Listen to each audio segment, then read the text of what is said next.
തെരുവോരങ്ങളിൽ നിന്നുകൊണ്ട് ഞങ്ങൾ ലോകത്തോട് വിളംബരം ചെയ്യുന്നു, മനുഷ്യ നീ പാപിയാണ്, നിനക്ക് പാപമോചനം ആവശ്യമാണ്.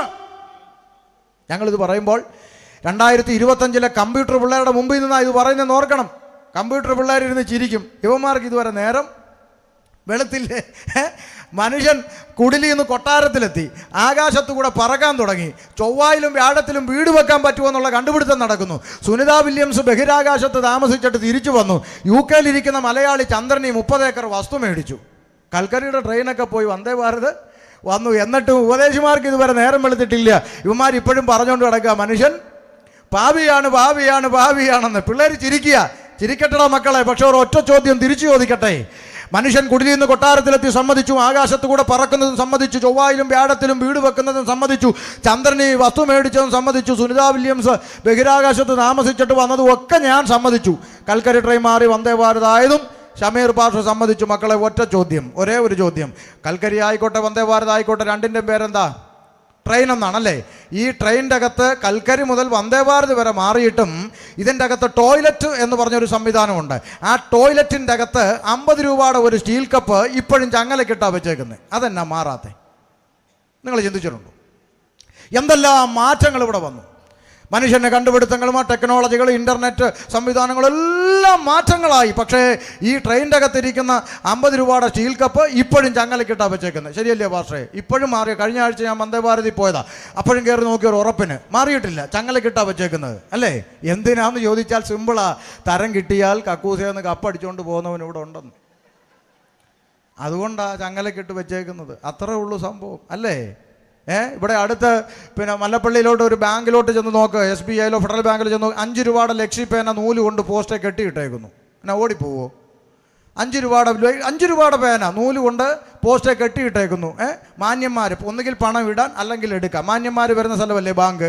അവിടെ 5 രൂപയുടെ പേന നൂല് കൊണ്ട് കെട്ടിയിട്ടിരിക്കുന്നത് എന്തിനാന്ന് ചോദിച്ചാലും ഉത്തരം ഒന്നേ ഉള്ളൂ, തരം കിട്ടിയാൽ 5 രൂപയുടെ പേന അടിച്ചുകൊണ്ട് പോകുന്നവനും ഇവിടെ ഉണ്ട്. ചുരുക്കി പറഞ്ഞാൽ സകല മേഖലകളിലും മാറ്റം വന്നെങ്കിലും നാട്ടുകാരെ, മാറ്റം വരാത്തൊരു മേഖലയുണ്ട്. ഈ ഇരുകാലി മനുഷ്യന്റെ സ്വഭാവം മാറിയിട്ടില്ല, മാറുന്നില്ല. പിന്നെ ചെറിയൊരു മാറ്റമുണ്ട്. അതെന്താന്ന് പറയാം. എന്താ? പണ്ട് സ്വന്തം പെൺകുഞ്ഞുങ്ങളെ അങ്ങ് വെറുതെ വിടുമായിരുന്നു. പണ്ട് സ്വന്തം പെൺമക്കളെ വെറുതെ വിടുമായിരുന്നെങ്കിൽ ഇന്ന് സ്വന്തം പെൺമക്കളെ പോലും വെറുതെ വിടാത്ത ചെകുത്താന്മാരായി മാറിയിട്ടുണ്ട് ഈ മനുഷ്യൻ, ഇരുകാലി മനുഷ്യൻ. ചിന്തിച്ചു നോക്ക്. മൃഗങ്ങൾ ചെയ്യാൻ അറയ്ക്കുന്ന മടിക്കുന്ന ഹീനകൃത്യങ്ങൾ ഇല്ലേ? ആകാശത്തുകൂടെ പരുന്ത് വട്ടമിട്ട് പറക്കുമ്പോൾ ഭൂമിയിലിരിക്കുന്ന കോഴിയമ്മ ചിറക് വിരിച്ച് കോഴിക്കുഞ്ഞുങ്ങളെ അതിൽ ചേർത്ത് മറച്ചു പിടിക്കുന്ന ഒരമ്മ മനസ്സ് കോഴിയമ്മയെ കാണാല്ലേ? ഒരമ്മ മനസ്സ്. എന്നാൽ മനുഷ്യനെ നോക്ക്. കാമുകനോടൊപ്പം ജീവിക്കാൻ 10 മാസം നൊന്ത് പ്രസവിച്ച ചോരക്കുഞ്ഞിനെ തീരദേശത്തിന്റെ കടൽ ഭിത്തിയിൽ എറിഞ്ഞു കൊന്ന അമ്മ ആലപ്പുഴയിലുണ്ട്. കോഴിയമ്മയല്ലേ നല്ലത്? കോഴി മുട്ടയിട്ട് കഴിഞ്ഞാൽ കൂകുക.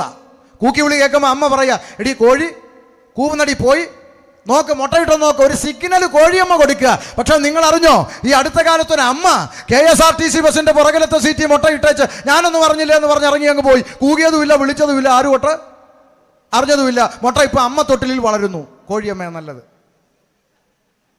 എന്താ ഇങ്ങനെ സംഭവിക്കുന്നത്? ഓരോ ദിവസവും പ്രഭാതം തുറന്ന് പത്രം തുറക്കുമ്പോൾ കാണുന്ന വാർത്തകൾ എന്താ ഇങ്ങനെ സംഭവിക്കുന്നത്? ഈ നാട്ടിൽ ഭരണം ശരിയല്ല കേട്ടോ.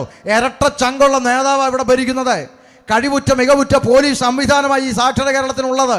എന്നിട്ടും കഴിഞ്ഞ മാസം കാസർഗോഡ് നിന്ന് വന്ന വാർത്ത, 10 മാസം നൊന്ത് പ്രസവിച്ച പെറ്റമ്മ ഗർഭിണി. ഉത്തരം കണ്ടെത്തി മകൻ. പറയുവാൻ ലജ്ജയുണ്ടെങ്കിലും സോഷ്യൽ മീഡിയകളിലും വാർത്തകളും നിറഞ്ഞു നിന്നൊരു വാർത്തയായതുകൊണ്ട് പറഞ്ഞു പോവുക. ഈ നാട്ടിൽ സംഭവിക്കുന്ന എല്ലാ മേഖലകളിലും മാറ്റം വന്നിട്ടും ലോകത്തിൻ്റെ നാനാഭാഗങ്ങളിൽ ഇരുകാലി മനുഷ്യൻ എവിടെയൊക്കെ ഉണ്ടോ അവിടെയെല്ലാം ഇമാതിരി വാർത്തകൾ നാം കാണുകയും കേൾക്കുകയും ചെയ്യുന്നതിൻ്റെ പിന്നിലെ കാരണം പാപമെന്ന ഇരുട്ട് മനുഷ്യൻ്റെ അകത്ത് പ്രവേശിച്ചു. അത് ക്രിസ്ത്യാനിയെന്നോ ഹിന്ദുവെന്നോ മുസൽമാനെന്നോ വ്യത്യാസമില്ലാതെ സകല മനുഷ്യരിലേക്കും പ്രവേശിച്ചു. അതുകൊണ്ട് വേദപുസ്തകം പറയുന്നു, ഏകനാൽ പാപവും പാപത്താൽ മരണവും ലോകത്തിൽ പ്രവേശിച്ചു. ഇതാണ് വേദപുസ്തകം വിളംബരം ചെയ്യുന്ന സന്ദേശം. അതെന്തുവാ പക്ഷേ ഈ ഒരു തെറ്റും ചെയ്യാത്ത ബാക്കിയുള്ള മനുഷ്യരൊക്കെ പാപിയാണ്? അതെങ്ങനെ ശരിയാക്കാം? നമ്മുടെ രാജ്യത്ത്, ലോകത്ത് നിലനിൽക്കുന്ന രോഗമുണ്ട്, മരുന്ന് കണ്ടുപിടിക്കപ്പെട്ടിട്ടില്ലാത്ത രോഗം, എയ്ഡ്സ്, HIV. ഈ എയ്ഡ്സ് രോഗിയായ അപ്പനും അമ്മയ്ക്കും ഒരു കുഞ്ഞ് ജനിച്ചാൽ ആ കുഞ്ഞ് ആരായിരിക്കും? പറ. എയ്ഡ്സ് രോഗി. ചോദ്യം നിങ്ങളോട്, ഈ ചോരക്കുഞ്ഞ് ചെയ്ത തെറ്റെന്താ? പറ. ചോരക്കുഞ്ഞ് വ്യഭിചാരം ചെയ്തുവോ? ഇല്ല. ചോരക്കുഞ്ഞ് ബ്ലഡ് സ്വീകരിച്ചോ? ഇല്ല. ചോരക്കുഞ്ഞ് തൊട്ടിലിൽ കിടന്ന് എയ്ഡ്സ് രോഗിയുടെ ബ്ലേഡ് എടുത്ത് വെച്ച് ഷേവ് ചെയ്തിട്ട് വന്നതാണോ? അല്ല. പിന്നെന്താ? അപ്പനും അമ്മയും വഴിവിട്ട് ജീവിച്ചതിന്റെ ഫലം ഒരു തെറ്റും ചെയ്യാത്ത കുഞ്ഞ് ഒരു ജന്മം അനുഭവിച്ചു തീർക്കുന്നു. ഇവിടുത്തെ ഒരു ഡിഗ്രിയും എതിർക്കുന്നില്ല, ഇവിടുത്തെ മെഡിക്കൽ സയൻസ് എതിർക്കുന്നില്ല, ഇവിടുത്തെ ബുദ്ധിജീവികൾക്ക് തർക്കമില്ല. കാരണം അവർക്ക് പറയാനൊരു ഉത്തരമുണ്ട്. എന്താ ഉത്തരം? അത് രക്തത്തിലൂടെ വന്നതല്ലേ പാസ്റ്ററേ എന്ന്. ആണല്ലോ. അങ്ങനെങ്കിൽ ആദാമ്യ പാപം എങ്ങനെ സകല മനുഷ്യരിലേക്കും വന്നു എന്നതിന് വേദപുസ്തകം പറയുന്ന ഉത്തരം ഒന്ന് കാതു തുറന്ന് കേട്ടോ നാട്ടാര്, ഒന്ന് കേട്ടോ. അപ്പോസ്തലപ്രവൃത്തി 17:26 വായിച്ചുകൂടെ? വേഗത്തിൽ വായിച്ചാട്ടെ. 17:26. ഭൂതലത്തിലെങ്ങും കുടിയിരിപ്പാൻ അവൻ ഒരുത്തലിൽ നിന്ന് മനുഷ്യജാതിയൊക്കെ ഉളവാക്കി അവരുടെ നിവാസത്തിന്. നിക്കട്ടെ, കേട്ടോ കാതു തുറന്ന്. വേദപുസ്തകത്തിന്റെ പ്രഖ്യാപനം. ഭൂതലത്തിലെങ്ങും കുടിയിരിപ്പാൻ അവൻ ഒരുത്തനിൽ നിന്ന് മനുഷ്യജാതി ഉളവാക്കി. പുറത്തുള്ള ആളുകൾക്ക് ഇത് കേൾക്കുമ്പോൾ പെട്ടെന്ന് മനസ്സിലാവുകയില്ല. പുറത്തുള്ളവർക്ക് മനസ്സിലാക്കാൻ വേണ്ടി നമ്മളത് ഒന്നുകൂടെ വ്യക്തമാക്കി വായിക്കാൻ പോവുക. ഓനെ, അതിനകത്ത് 2 പദമുണ്ട്. ഒന്ന്, അവൻ എന്നൊരു പദമുണ്ട് അല്ലേ, അവിടെ ദൈവം എന്ന് ചേർക്കണം. ഒരുത്തൻ എന്നൊരു പദമുണ്ട് അല്ലേ, അവിടെ ആദം എന്ന് ചേർക്കണം. ഇനി ഒന്ന് വായിച്ചേ. ഭൂതലത്തിലെങ്ങും കുടിയിരിപ്പാൻ ദൈവം ആദമിൽ നിന്ന് മനുഷ്യജാതിയൊക്കെ ഉളവാക്കി. കാതു തുറന്ന് കേട്ടോ നാട്ടാര്. ഭൂതലത്തിലെങ്ങും കുടിയിരിപ്പാൻ ദൈവം ആദം എന്ന് പറഞ്ഞ ഒരുത്തനിൽ നിന്ന് ഹിന്ദുവിനെ സൃഷ്ടിച്ചു എന്നല്ല, ക്രിസ്ത്യാനി സൃഷ്ടിച്ചു എന്നല്ല, മുസൽമാനെ സൃഷ്ടിച്ചു എന്നല്ല, മനുഷ്യജാതിയെ സൃഷ്ടിച്ചു. ഒറ്റ രക്തം. കേട്ടോ നാട്ടുകാരെ. കാവി ഉടുത്തവനും തൊപ്പിയിട്ടവനും കൊന്തയിട്ടവനും ചരട് കെട്ടിയവനും കുടുംബ കെട്ടിയവനെല്ലാം ഒറ്റ രക്തം. ഇതാ ബൈബിൾ നൽകുന്ന സന്ദേശം. വർഗീയത ലെവലേശമില്ലാത്ത സന്ദേശം. ഒരു രക്തത്തിന്റെ ഉടമയാണെന്ന് പഠിപ്പിക്കുന്ന സന്ദേശം. ഒരു ദൈവത്തിന്റെ സൃഷ്ടിയാണെന്ന് പഠിപ്പിക്കുന്ന സന്ദേശം. ഈ പുസ്തകമല്ലാതെ ഏത് പുസ്തകമാണ് ഞങ്ങൾ പ്രസംഗിക്കേണ്ടത്?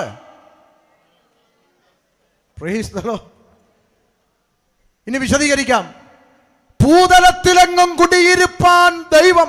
അപ്പൊ ഈ ദൈവം എന്ന് പറയുന്ന സൃഷ്ടാവ്, പടച്ചുണ്ടാക്കിയവൻ, പടച്ചവൻ, ഈശ്വരൻ, സൃഷ്ടിച്ചവൻ, ഈ ദൈവം എന്ന് പറയുന്ന സൃഷ്ടാവ് ഏതെങ്കിലും ഒരു ജില്ലക്കകത്ത് ഒതുങ്ങുന്നവനല്ലെന്നായി പറഞ്ഞേ.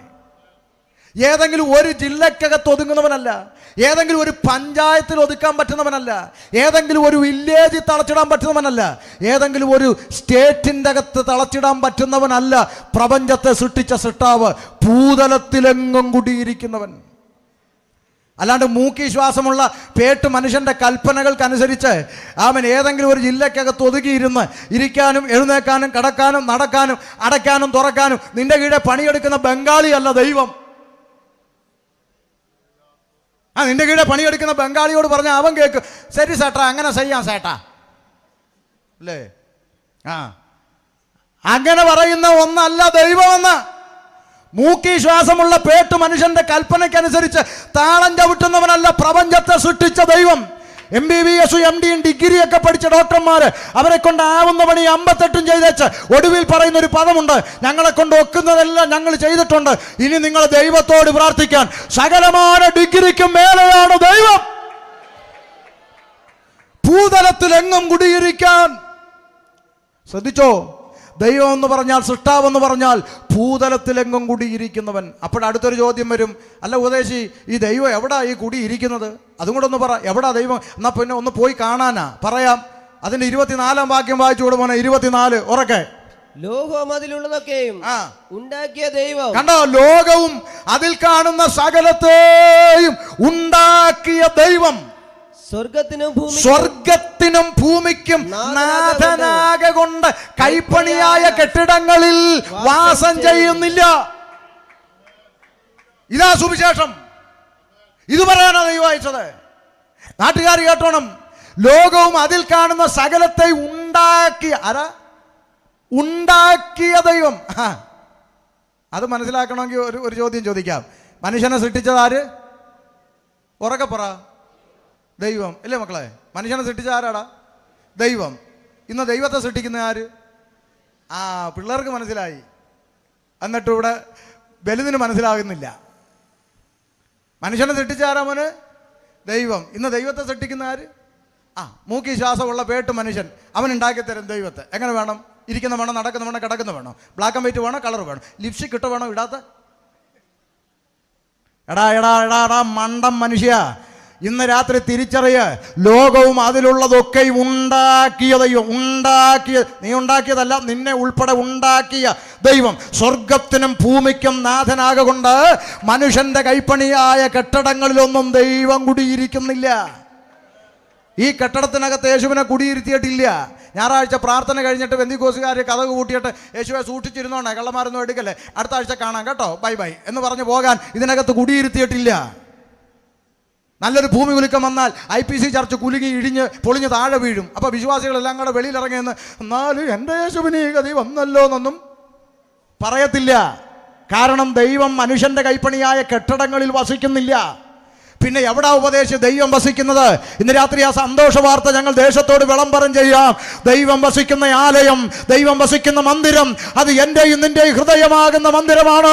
എൻ്റെയും നിൻ്റെ ഹൃദയമാകുന്ന ദേവാലയത്തിൽ, ഹൃദയമാകുന്ന മന്ദിരത്തിൽ വസിക്കുവാനാണ് സർവശക്തനായ സൃഷ്ടാവ് ആശിക്കുന്നത്. അതുകൊണ്ട് ദേശമേ ദേശമേ, ഇന്ന് രാത്രി ഹൃദയത്തിന്റെ വാതിൽ ദൈവത്തിനായി തുറക്കപ്പെടട്ടെ. ഒന്ന് തുറന്നു കൊടുത്താൽ, നിന്റെ ഹൃദയത്തിന്റെ വാതിൽ ഇന്ന് രാത്രി തുറക്കപ്പെട്ടാൽ, സ്വർഗത്തിലെ ദൈവം സൃഷ്ടാവായ ഈശ്വരൻ നിന്റെ ഹൃദയത്തിന്റെ അകത്ത് വസിക്കും.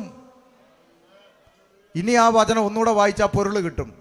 ഭൂതലത്തിലെങ്ങും കുടിയിരിപ്പാൻ ദൈവം ഒരുത്തനിൽ നിന്ന് മനുഷ്യജാതിയൊക്കെ ഉളവാക്കി. അപ്പൊ ദൈവം കുടിയിരിക്കുന്നത് മനുഷ്യനിൽ. ഭൂതലത്തിലെങ്ങും ദൈവം കുടിയിരിക്കണമെങ്കിൽ ഭൂതലത്തിലെങ്ങും ആര് വേണം? മനുഷ്യൻ വേണം. അപ്പോൾ ഒരു മനുഷ്യനിൽ നിന്ന് മനുഷ്യന്മാരെ സൃഷ്ടിച്ചു. അതുകൊണ്ടാണ് ആദ്യം പറഞ്ഞത്, കാവിയുടുത്തവനെയും തൊപ്പിയിട്ടവനെയും കൊന്തയിട്ടവനെയും ഒറ്റ രക്തത്തിൽ നിന്ന് സൃഷ്ടിച്ച ഒറ്റ ദൈവം. ഇതാണ് വേദപുസ്തകത്തിന്റെ പ്രഖ്യാപനം. എത്ര മനോഹരമാണെന്ന് നോക്ക്.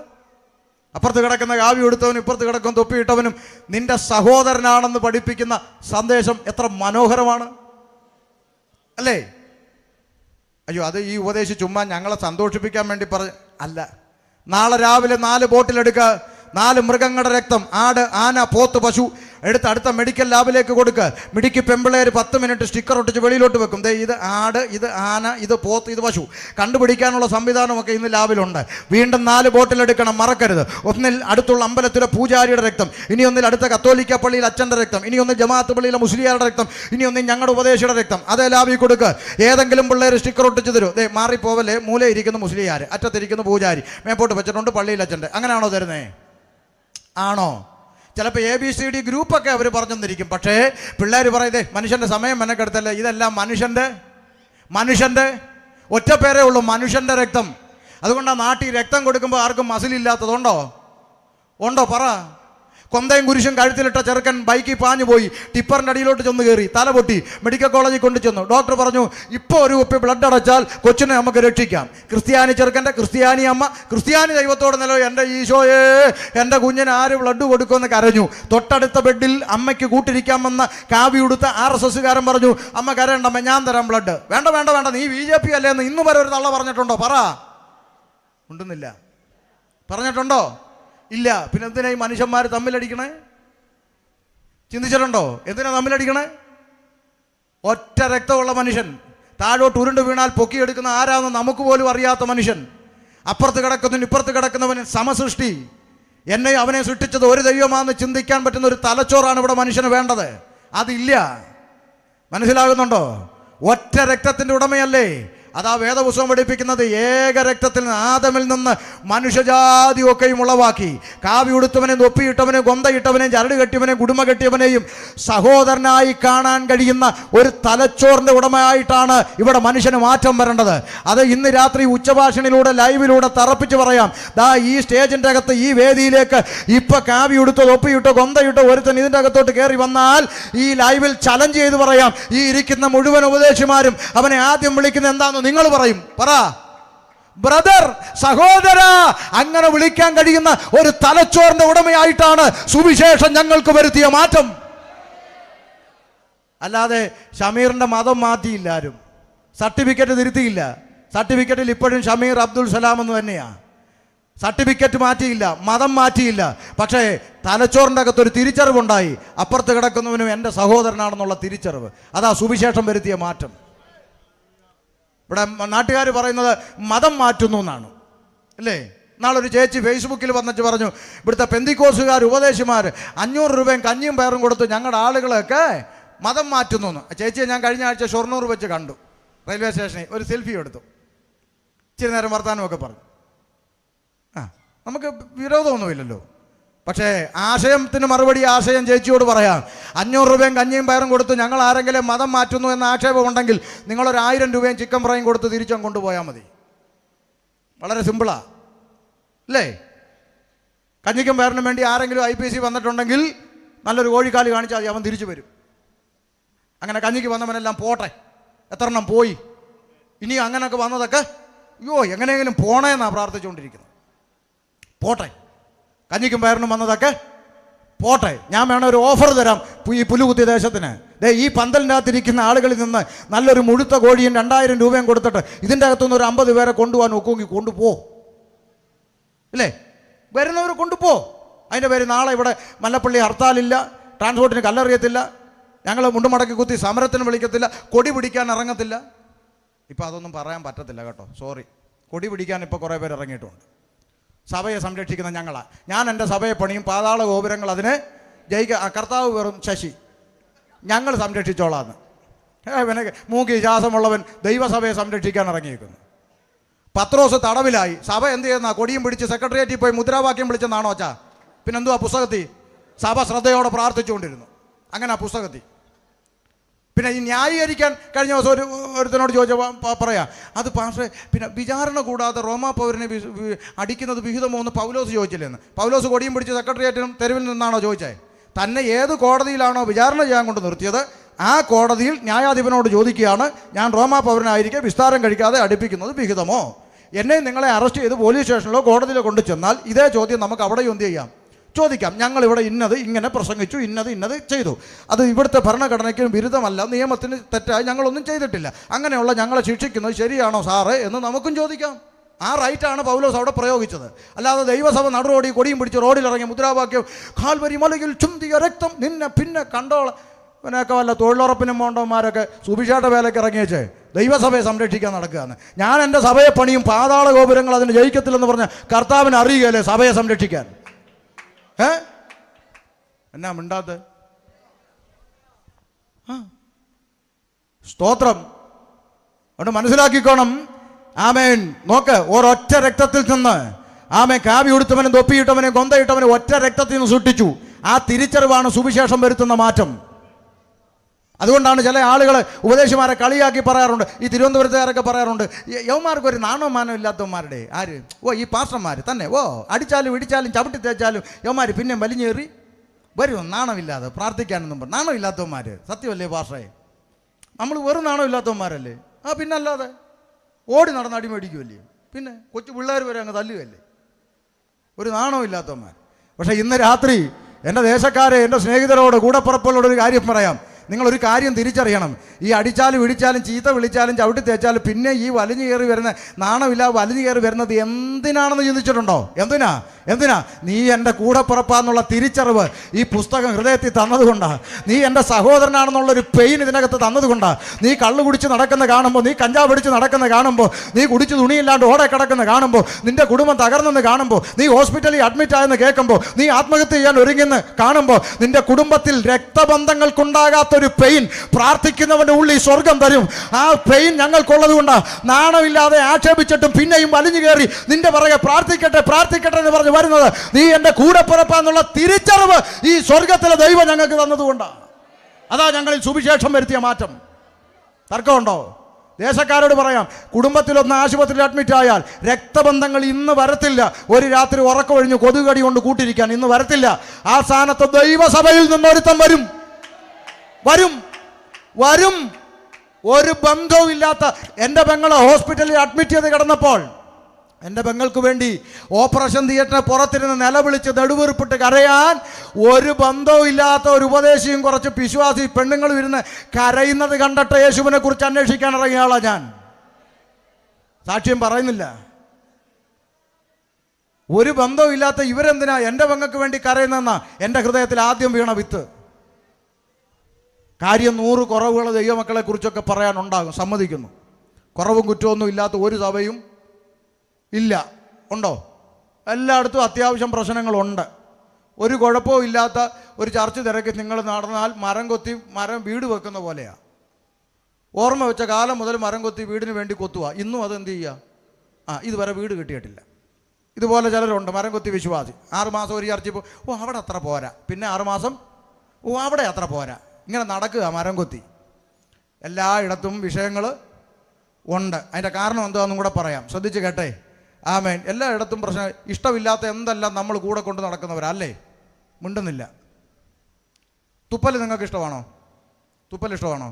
തുപ്പി വെച്ചിട്ട് എന്നാ രസമുണ്ട്. ഇഷ്ടമാണോ? ഇഷ്ടമാണോ? അല്ല, എന്നാൽ മൊത്തം തുപ്പി വെച്ച് വന്നിരുന്നാൽ മതി. പറ്റുമോ? ഇഷ്ടമില്ല. പക്ഷേ ഇത് ചുമന്നുകൊണ്ട് നടക്കുക ഈ ശരീരത്തിൽ ഇല്ലേ?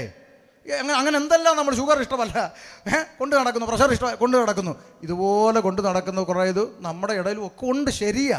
പക്ഷെ ഒരു കാര്യം മനസ്സിലാക്കണം, സഭയ്ക്കകത്ത് വരുന്നവരെല്ലാം രക്ഷിക്കപ്പെട്ടവരല്ല. ആ ബോധ്യം നമുക്ക് എപ്പോഴും ഉണ്ടായിരിക്കണം.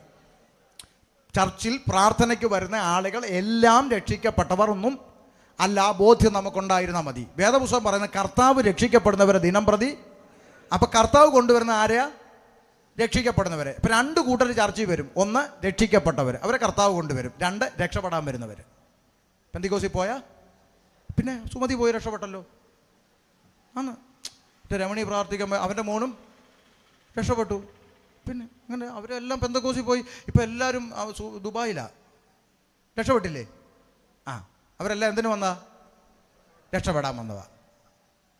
രക്ഷപ്പെടാൻ വന്നവൻ ചർച്ചിനകത്ത് കിടന്ന് അടിയുണ്ടാക്കും, സഭയ്ക്ക് കീഴ്പ്പെടാത്ത പ്രശ്നങ്ങളുണ്ടാക്കും, സഭ നാശകോടാലിയാക്കും, അവൻ കിടന്ന് കളിക്കും.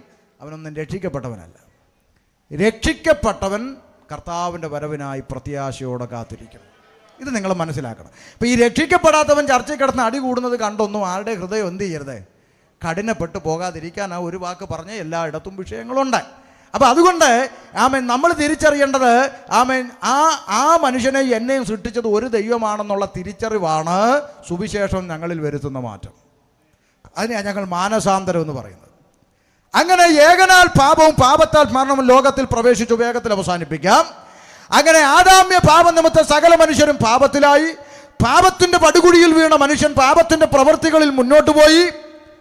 ഒരു രക്ഷയും മോക്ഷവും ഇല്ലാതെ മനുഷ്യൻ പാപത്തിൻ്റെ പടുകുഴിയിൽ താളം ചവിട്ടിയപ്പോൾ മനുഷ്യവർഗത്തെ പാപത്തിൽ നിന്ന് രക്ഷിപ്പാൻ സ്വർഗത്തിലെ സൃഷ്ടാവ് തന്നെ ഒരു പദ്ധതി ഒരുക്കി.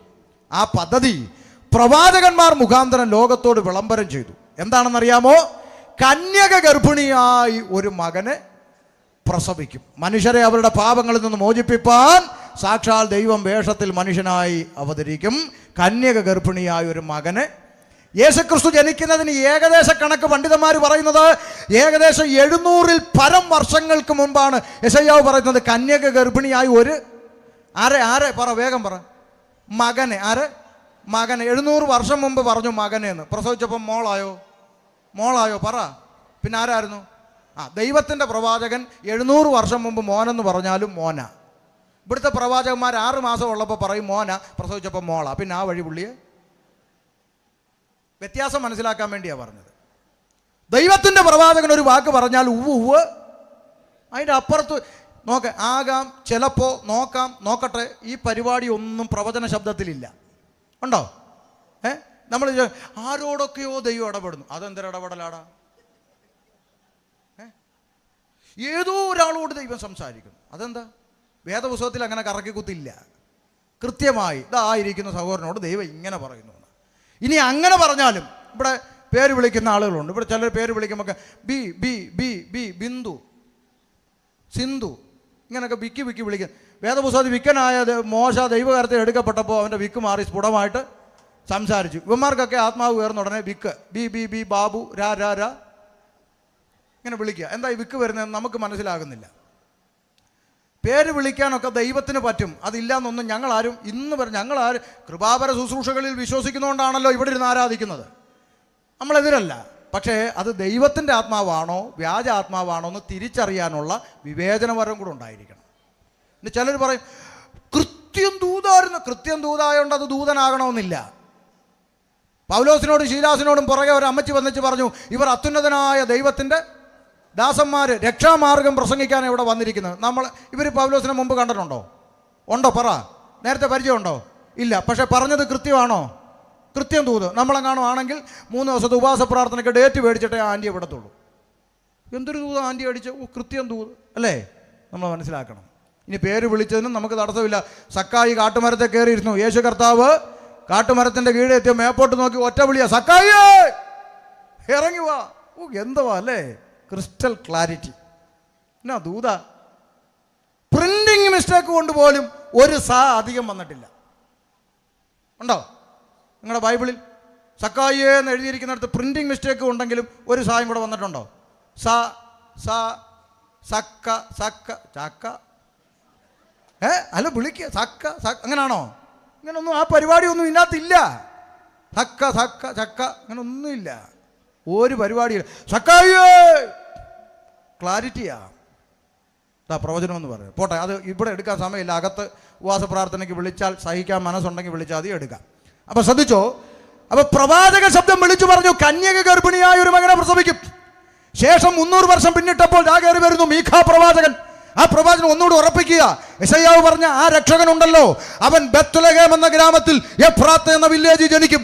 ഇന്ന് രാത്രി ദേശത്തോട് ഞാൻ പറയാം, ജനിക്കുന്നതിന് വർഷങ്ങൾക്ക് മുമ്പേ ജനിക്കുന്ന പഞ്ചായത്തും വില്ലേജും വരെ പ്രവചിച്ചു വച്ചിട്ട് ആ പ്രവചിച്ചതുപോലെ ജനിച്ച ഒരുത്തം ഉലക ചരിത്രത്തിലുണ്ടെങ്കിൽ ഇന്ന് രാത്രി ഷമീർ അബ്ദുൽ സലാം പ്രസംഗിക്കുന്ന നസ്രത്തുകാരനായ യേശു ക്രിസ്തുവല്ലാതെ ഉലകത്തിൽ ഒരുത്തനും അങ്ങനെ പറഞ്ഞിട്ടില്ല. ഞാൻ വേഗത്തിൽ ആ പൂർത്തീകരണത്തിലേക്ക് വരാം. 100 കണക്കിന് പ്രവചനങ്ങളെ നിവർത്തീകരിച്ചുകൊണ്ട് ഞാൻ പ്രസംഗിക്കുന്ന യേശു ക്രിസ്തു ബത്ലഹേം എഫ്രാത്തയിൽ ജനിച്ചു.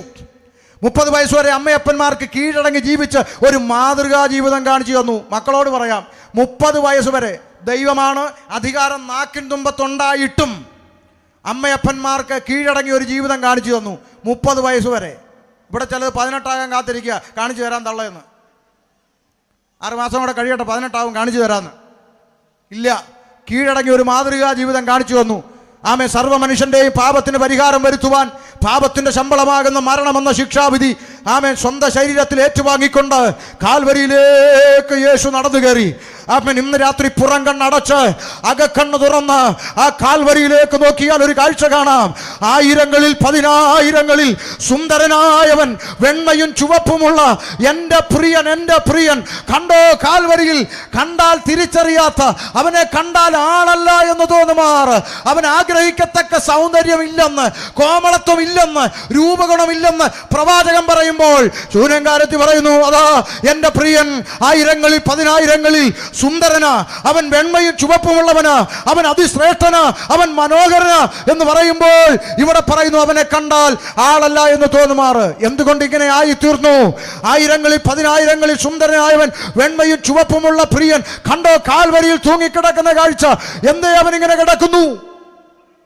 ഇന്ന് രാത്രി പുറം കണ്ണടച്ച് അകക്കണ്ണ് തുറന്ന് നോക്കണം. ഒരിക്കൽ എൻ്റെ ഹൃദയവും അറിയാണ്ട് ചോദിച്ചു പോയി, യേശുവേ, ഒരൊറ്റ വാക്കുകൊണ്ട് കാറ്റേ അടങ്ങ്, കടലേ ശാന്തമാകുന്ന ഒറ്റ വാക്കുകൊണ്ട് പ്രകൃതിയെ നാക്കിൻ തുമ്പി നിർത്തിയ ദൈവമല്ലേ അങ്ങ്? 4 ദിവസം ചീഞ്ഞളിഞ്ഞ മൃതദേഹത്തെ നോക്കി ലാസറെ പുറത്തുവാ എന്ന ഒറ്റ വാചകം കൊണ്ട് മരിച്ചവനെ പുറത്തു കൊണ്ടുവന്ന മഹാദൈവമല്ലേ അങ്ങ്?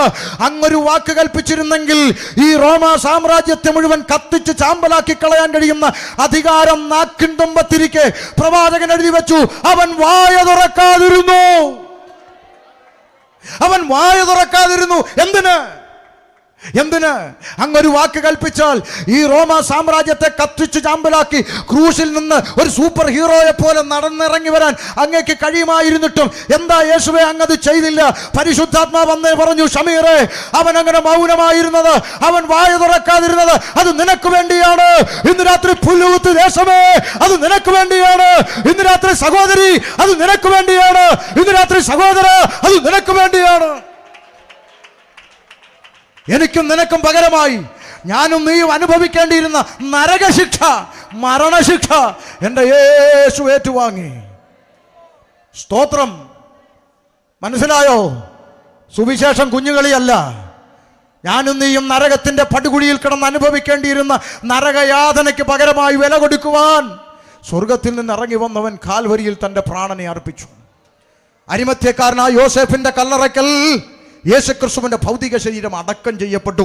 ഇന്ന് രാത്രി ഞാൻ ദേശത്തോട് പറയാം, 3 ആണി കൊണ്ട് അരിമത്യക്കാരനായ യോസേപ്പിന്റെ കല്ലറ കൊണ്ട് എൻ്റെ യേശു അവസാനിച്ചിരുന്നെങ്കിൽ, 3 ആണി കൊണ്ട് അവസാനിച്ച യേശുവിനെ പ്രസംഗിക്കാൻ ഷമീർ അബ്ദുൽ സലാം ഇറങ്ങത്തില്ല.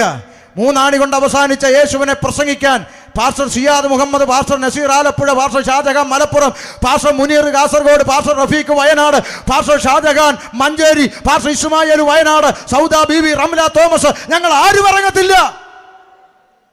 പിന്നെ എന്തുകൊണ്ട് ഞങ്ങൾ പാടുന്നു? എന്തുകൊണ്ട് ഞങ്ങൾ പ്രസംഗിക്കുന്നു?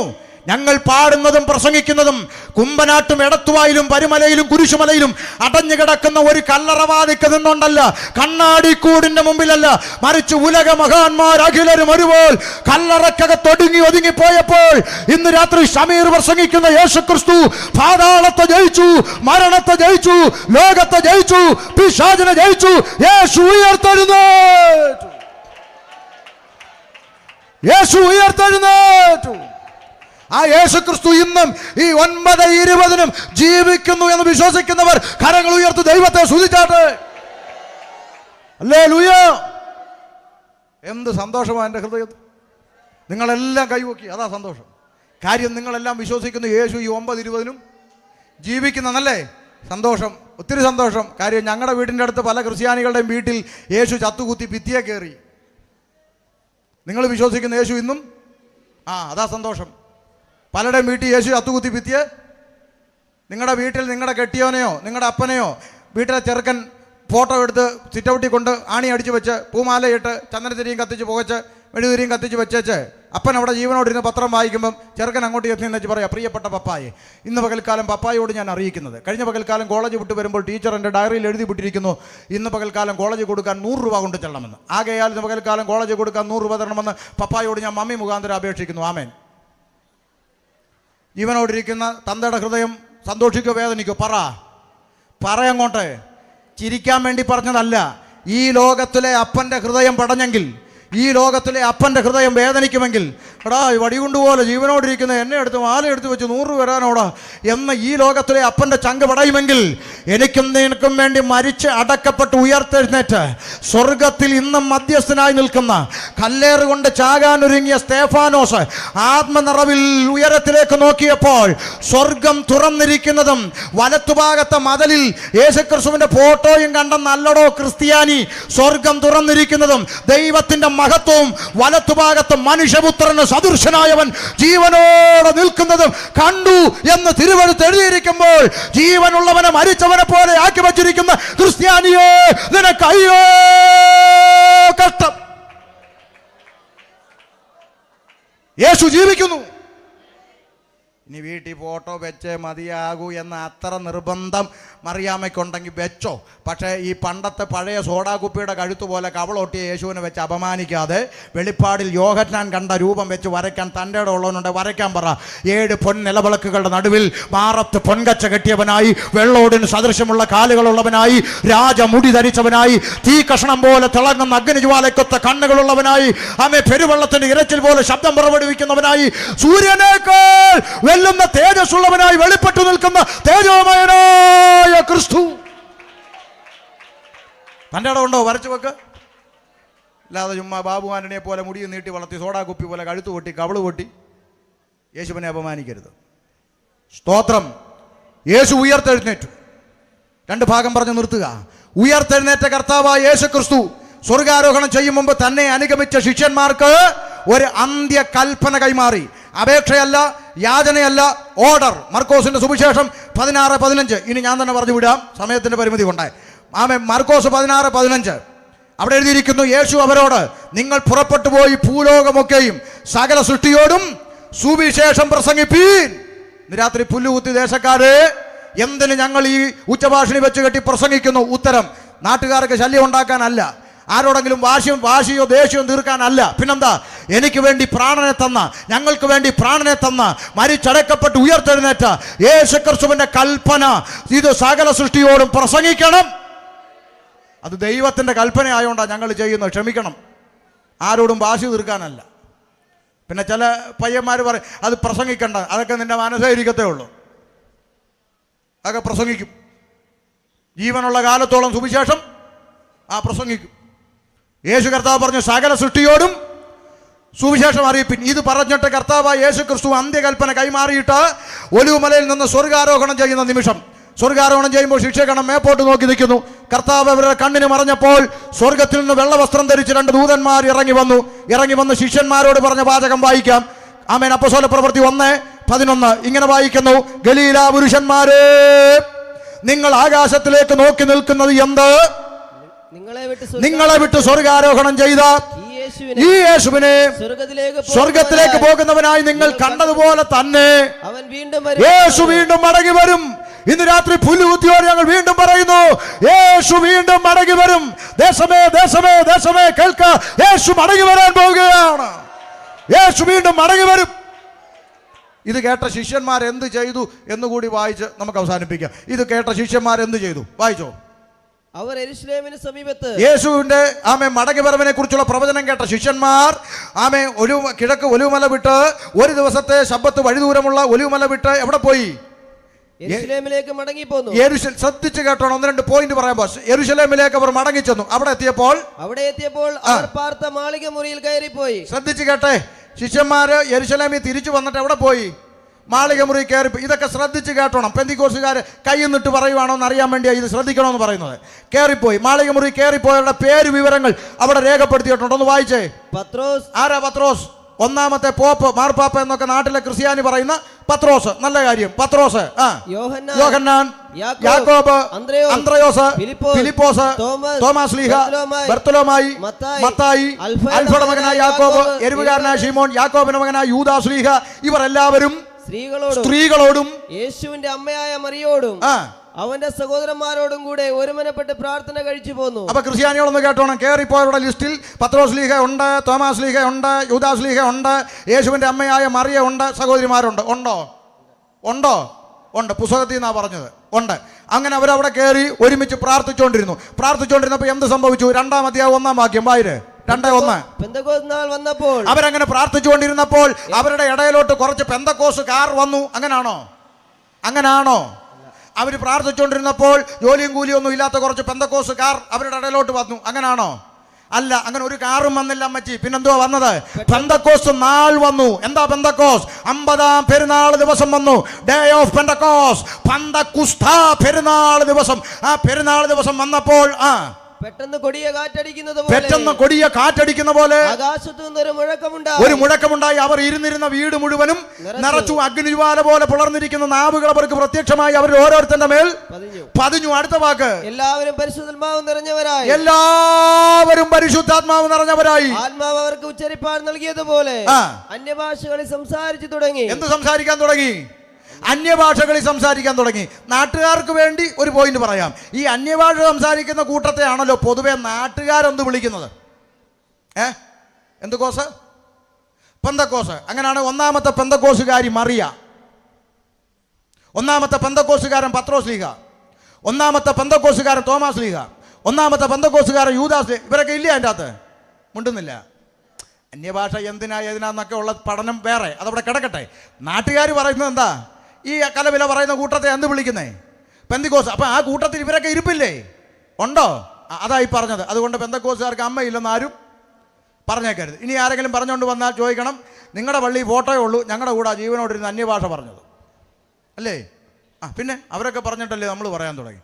അതുകൊണ്ട് മനസ്സിലാക്കിക്കോണം, ഈ പെന്തക്കോസുകാർക്ക് അമ്മയില്ലെന്നൊക്കെ പറഞ്ഞുകൊണ്ട് നടന്നു. നമ്മൾ പറഞ്ഞു അമ്മയില്ലെന്നല്ല, അമ്മയെ ആദരിക്കണം, ബഹുമാനിക്കണം.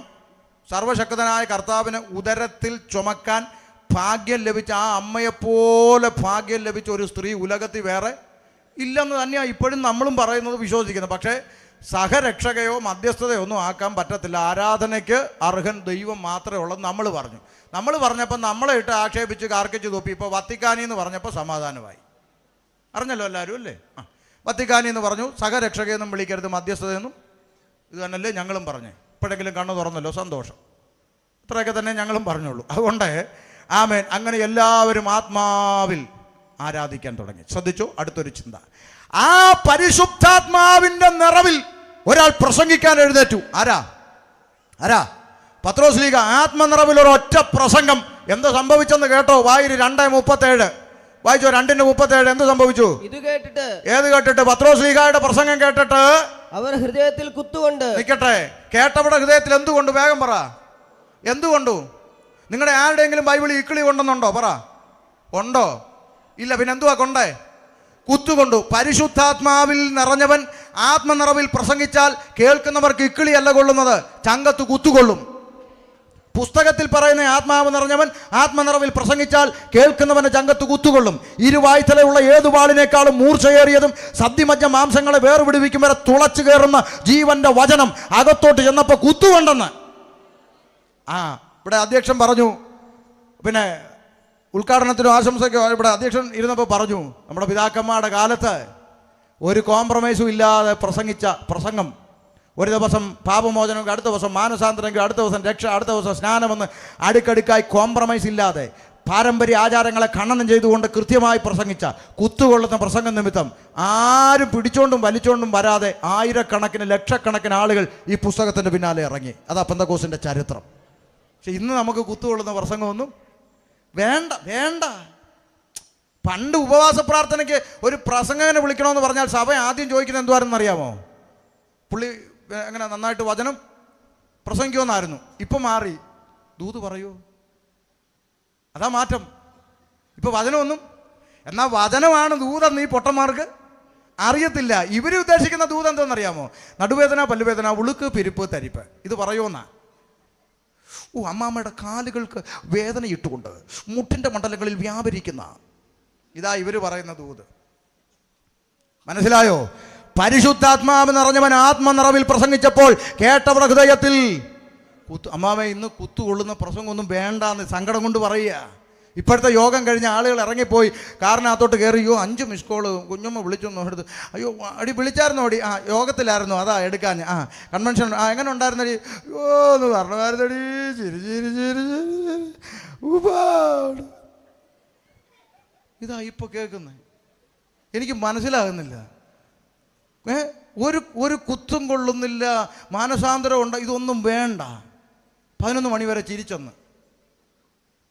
എനിക്ക് മനസ്സിലാകുന്നില്ല ഇതൊന്നും. അയ്യോ, നിങ്ങളാരും മിണ്ടുന്നില്ല. സ്തോത്രം. ഇവിടെ ഇക്കിളി കൊണ്ടെന്നാണോ? അവിടെ ഹൃദയത്തിൽ കുത്തുകൊണ്ടു. എന്നിട്ട് എന്ത് സംഭവിച്ചു? പ്രസംഗന്റെ കൊങ്ങായ്ക്ക് പിടിച്ചെന്നാണോ അച്ഛാ? പിന്നെന്തുവാ വായിര്? പത്രോസിനോട് ശേഷം അപ്പോസ്തലന്മാരോടും, സഹോദരന്മാരായ പുരുഷന്മാരെ, ഞങ്ങൾ എന്ത് ചെയ്യേണ്ടു എന്ന് ചങ്കത്തടിച്ചോണ്ട് ചോദിച്ചു. നിങ്ങൾ പ്രസംഗിക്കുന്ന ഓരോ വാക്കും എന്റെ ചങ്കത്ത് കയറി. പറ, ഞങ്ങൾ എന്ത് ചെയ്യണം? പറ. അടുത്ത വാക്ക്. പത്രോസ് അവരോട്, പോപ്പ് അവരോട്, നിങ്ങൾ മാനസാന്തരപ്പെട്ട് നിങ്ങളുടെ പാവങ്ങളുടെ മോചനത്തിനായി ഓരോരുത്തരും യേശുക്രിസ്തുവിന്റെ നാമത്തിൽ സ്നാനമേൽപ്പീൻ. കണ്ടോ, ഈ മനുഷ്യനായി മെനക്കേട് ഉണ്ടാക്കിയത്. അങ്ങേർക്ക് പറഞ്ഞുകൂടായിരുന്നോ? നിങ്ങൾക്ക് ഓരോരുത്തർക്കും പാപങ്ങളുടെ മോചനം വേണോ, നിങ്ങൾ ഓരോരുത്തരും ഞങ്ങളുടെ അടുക്കൽ വന്ന് കുമ്പസരിപ്പിൻ. അങ്ങനെ പറഞ്ഞെങ്കിൽ ഇന്ന് ഞാനും അതല്ലേ പറയത്തുള്ളായിരുന്നു, അല്ലേ? ഈ മനുഷ്യനാ മെനക്കേട് ഉണ്ടാക്കി വെച്ച്. അങ്ങേര് പറഞ്ഞു അതൊന്നും പോരാ, പാപമോചനം വേണോ, നിങ്ങൾ ഓരോരുത്തരും മാനസാന്തരപ്പെട്ടു സ്നാനമേൽപ്പീൻ. പെന്തക്കോസ്തുകാരുടെ കണ്ടുപിടുത്തമല്ല. ഒന്നാമത്തെ പോപ്പ് വിളിച്ചു പറഞ്ഞു, പാപമോചനം വേണോ, ഒരു നാണയത്തുട്ട് കൊടുക്കണ്ട, 1 കിലോമീറ്റർ നടക്കണ്ട, ഒരു മെഴുകുതിരി കത്തിക്കണ്ട, കാലിലെ തൊലിയൊന്നും പോയി മുട്ടയിലിടയണ്ട, ആമേൻ, മാനസാന്തരപ്പെട്ട് സ്നാനപ്പെട്, പാപമോചനം ലഭിക്കുമെന്ന്. ഇതാ ഞങ്ങളും പറയുന്നത്. പോത്തിനെ കുളിപ്പിക്കുന്ന കലക്ക വെള്ളത്തിൽ മുങ്ങുന്നതിൻ്റെ ഉദ്ദേശം ഇത്രയേ ഉള്ളൂ. മാനസാന്തരപ്പെട്ട് സ്നാനമേൽപ്പിൻ, എന്നാൽ പാപമോചനം ലഭിക്കും. എന്നിട്ട് പറഞ്ഞു വാഗ്ദത്തം, എന്നാൽ പരിശുദ്ധാത്മാവ് എന്ന ദാനം ലഭിക്കും. വാഗ്ദത്തം നിങ്ങൾക്കും നിങ്ങളുടെ മക്കൾക്കും നമ്മുടെ ദൈവമായ കർത്താവ് വിളിച്ചു വരുത്തുന്ന ദൂരസ്ഥരായ ഏവർക്കും ഉള്ളതല്ലോ എന്ന് പറഞ്ഞു. അടുത്തത് മറ്റു പല വാക്കുകളാലും സാക്ഷ്യം പറഞ്ഞ് അവരെ പ്രബോധിപ്പിച്ചു. അടുത്തത് ഈ വക്രതയുള്ള തലമുറയിൽ നിന്ന് രക്ഷിക്കപ്പെടുവീനെന്ന് അവൻ അവരോട് പറഞ്ഞു. അടുത്ത വാക്ക്, അവന്റെ വാക്ക് കൈക്കൊണ്ടവർ സ്നാനമേറ്റു. എത്ര പേര്? അന്ന് 3000-ഓളം പേർ അവരോട് ചേർന്നു. ഒറ്റ പ്രസംഗം, ചങ്കത്ത് കുത്തുകൊള്ളുന്ന ഒറ്റ പ്രസംഗം, പരിശുദ്ധാത്മാവിൽ നിറഞ്ഞുള്ള ഒറ്റ പ്രസംഗം. 3000 എണ്ണം രംഗത്ത് വന്നിച്ച് പറയുക, ഞങ്ങൾക്ക് സ്നാനപ്പെടണം പാർഷയെന്ന്. അവിടെ ദൈവസഭയുടെ തുടക്കം. പിടിച്ചും വലിച്ചും കൊണ്ടുവന്ന അല്ല, ഞങ്ങൾക്ക് സ്നാനപ്പെടണം. അവൻ 3000-ഓളം പേർ അവരോട് ചേർന്നു. അടുത്ത വാക്ക്, അവർ അപ്പോസ്തലന്മാരുടെ ഉപദേശം കേട്ടു. ഇങ്ങോട്ടും ശ്രദ്ധിച്ചേ, അവരെന്ത് ചെയ്തു? ഉറക്കെ പറ, ഇത് പറയേണ്ടതാ, പറ. അപ്പോസ്തലന്മാരുടെ ഉപദേശം കേട്ടു. അപ്പൊ സ്നാനപ്പെട്ടവർക്ക് എന്ത് വേണം? അപ്പോസ്തോലിക ഉപദേശം വേണം. അല്ലാതെ ഇവിടെ ചില പാട്ടന്മാർ പറയും, അമ്മാമ്മ സ്നാനപ്പെട്ടോ? സ്നാനപ്പെടണമെന്നുണ്ട്. അമ്മാമ്മ ഒരു കാര്യം ചെയ്യും, ആരും അറിയണ്ട, ഇവിടെ വന്നങ്ങ് മുങ്ങ. എന്നിട്ട് എവിടെ നിൽക്കുന്നതെന്ന് വെച്ചാൽ അവിടെ അങ്ങ് നിന്നോ. ഇവൻ കാട്ടുകള്ളനാണ്. കള്ളനല്ല, പിന്നെ ഇങ്ങനെ പഠിപ്പിക്കുന്നവനെല്ലാം കാട്ടുകള്ളന്മാരാണ്. അല്ലെങ്കിലും ഗുഡ് ന്യൂസിലും ഞാൻ സ്നാനപ്പെടുത്തിന്ന് എണ്ണ വിടാൻ വേണ്ടി മുക്കിയേച്ച് പിന്നെ അങ്ങോട്ട് വന്നാൽ ചെന്ന് കയറിക്കൊള്ളാൻ അല്ല. സ്നാനമേറ്റവൻ അപ്പോസ്തോലിക ഉപദേശം വേണം. സ്നാനമേറ്റ അപ്പോസ്തോലിക ഉപദേശം കേട്ടു, അതിനവരെന്ത് ചെയ്തു? അടുത്തത് അപ്പോസ്തലന്മാരുടെ ഉപദേശം കേട്ടു. അടുത്തത് കൂട്ടായ്മ ആചരിച്ചു. അപ്പൊ ഉപദേശം കേൾക്കണം, എവിടെ വരണം? പറ. കൂട്ടായ്മയ്ക്ക് വരണം. കൂട്ടായ്മയ്ക്ക് വരണം. കുഞ്ഞമ്മയുടെ മോളെ കല്യാണത്തിന് പോയ ഉപദേശം കേൾക്കാനൊക്കത്തില്ല. കൂട്ടായ്മ ആചരിച്ചു. അടുത്തത് അപ്പം നുറുക്കി. അടുത്തത് പ്രാർത്ഥന കഴിച്ചും പോന്നു. ആ കൂട്ടത്തെ നോക്കി സ്വർഗം ഒരു പേര് വിളിച്ചു. 47-ാം വാക്യം വായിച്ചു, പുസ്തകം അടച്ചു. 47-ാം വാക്യം, കർത്താവ് രക്ഷിക്കപ്പെടുന്നവര് ദിനം പ്രതി സഭയോട് ചേർത്ത്. പുസ്തകം അടച്ചു. ആ കൂട്ടത്തെ നോക്കി സ്വർഗം ഒരു പേര് വിളിച്ചു, അതാണ് സഭ. മാനസാന്തരപ്പെട്ട കൂട്ടം, രക്ഷിക്കപ്പെട്ട കൂട്ടം, സ്നാനപ്പെട്ട കൂട്ടം, ആമേൻ, ആത്മനിർഭരം പ്രാപിച്ച കൂട്ടം, ഉപദേശമുള്ള കൂട്ടം, അപ്പം നുറുക്കി പ്രാർത്ഥന കഴിക്കുന്ന കൂട്ടം. ആ കൂട്ടത്തെ നോക്കി സ്വർഗം വിളിച്ച പേരാണ് സഭ. അത് പുഴവക്കത്ത് കൂടിയാലും, മരച്ചുവട്ടെ കൂടിയാലും, കെട്ടിടത്തിൽ കൂടിയാലും, ആമേൻ, ടെറസിന്റെ മേലെ കൂടിയാലും, ചന്ത മൈതാനത്ത് കൂടിയാലും, ആ കൂട്ടത്തെ നോക്കി സ്വർഗം വിളിച്ച പേരാണ് സഭ. അതിൻ്റെ അകത്ത് ഷമീറുണ്ട്, സിയാദുണ്ട്, സുമേഷുണ്ട്, സുരേഷുണ്ട്, രതീഷുണ്ട്, രമേശനുണ്ട്, ചാക്കോച്ചനുണ്ട്, തോമസ് കുട്ടിയുണ്ട്. ജാതി മത വർണ്ണവർഗ വ്യത്യാസമില്ലാതെ സകല ഭാഷകളിൽ നിന്നും, ഗോത്രങ്ങളിൽ നിന്നും, വംശങ്ങളിൽ നിന്നും, ജാതികളിൽ നിന്നും യേശുക്രിസ്തുവിന്റെ രക്തത്താൽ വിലയ്ക്ക് വാങ്ങിയ കൂട്ടം. ആ കൂട്ടത്തെ നോക്കി സ്വർഗം വിളിച്ച പേരാണ് സഭ. അങ്ങനെങ്കിൽ ഒരിക്കലായി കാൽവരിയിൽ അർപ്പിക്കപ്പെട്ട ക്രിസ്തു തനിക്കായി കാത്തു നിൽക്കുന്നവർക്കായി വീണ്ടും വരുമെന്ന് പറഞ്ഞത് കാത്തിരിക്കുന്ന ഈ പറയപ്പെട്ട മണവാട്ടി സഭയെ ചേർക്കുവാനാണ്. ഇന്ന് രാത്രി നീ ഈ കാറ്റഗറിയിലുണ്ടോ അതോ ഇതിന് പുറത്താണോ എന്ന് മനസാക്ഷിയോട് ചോദിച്ചിട്ട് വേണം ഈ ഗ്രൗണ്ടിൽ നിന്ന് പുറപ്പെട്ടു പോകാൻ. ഒരു നിമിഷം ദൈവസന്നിധിയിൽ എഴുന്നേറ്റ് നിൽക്കാം. ആമേൻ. ഇന്ന് രാത്രി കേൾക്കപ്പെട്ട ദൈവശബ്ദത്തിന് മുമ്പാകെ നമ്മെ തന്നെ സമർപ്പിക്കാം. ആമേൻ. മാനുഷികമായ മനുഷ്യനിർമ്മിതമായ കെട്ടിടങ്ങളിലൊന്നും ദൈവം വസിക്കുന്നില്ലെന്നും, ആമേൻ, എൻ്റെ നിൻ്റെ ഹൃദയമാകുന്ന മന്ദിരത്തിൽ വസിക്കുവാനാണ് സ്വർഗത്തിലെ ദൈവം ആശിക്കുന്നതെന്നും തിരുവെഴുത്ത് വിളിച്ചു പറയുമ്പോൾ ഞങ്ങൾ ഒരുമിച്ച് ഇന്ന് രാത്രി ദേശത്തോട് വിളംബരം ചെയ്യുന്നു. മറ്റൊരുത്തനിലും രക്ഷയില്ല, മറ്റൊരുത്തനിലും രക്ഷയില്ല. മാനവജാതിക്ക് പാപമോചനം പ്രാപിപ്പാൻ, നരകത്തിൻ്റെ പടുകുഴിയിൽ നിന്ന് രക്ഷ പ്രാപിപ്പാൻ, മോക്ഷം പ്രാപിപ്പാൻ ആകാശത്തിൻ്റെ കീഴിൽ മനുഷ്യരുടെ ഇടയിൽ നൽകപ്പെട്ട ഏകനാമം അത് യേശുക്രിസ്തു എന്ന ഏകനാമം.